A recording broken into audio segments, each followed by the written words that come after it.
ये उम्मीद नहीं थी मुझे तुमसे। तो फारिस से मंगनी कर ली और मुझे बताया तक नहीं।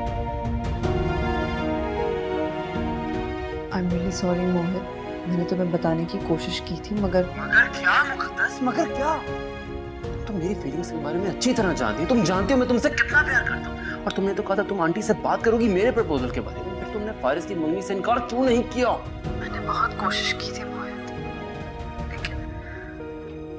लेकिन इससे पहले कि मैं कुछ कहती, अबू ने पुप्पू को फारिस के लिए मेरे प्रपोजल के लिए पहले ही हाँ कह दी थी।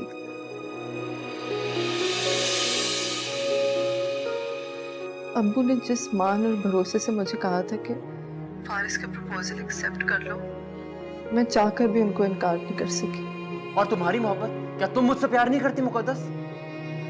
हाँ? बोलो, मैं तुमसे कुछ पूछ रहा हूं। ठीक है, ओके, वेरी गुड। तुम्हारी इस खामोशी ने मुझे मेरे सारे सवालों के जवाब दे दिए। Thank you.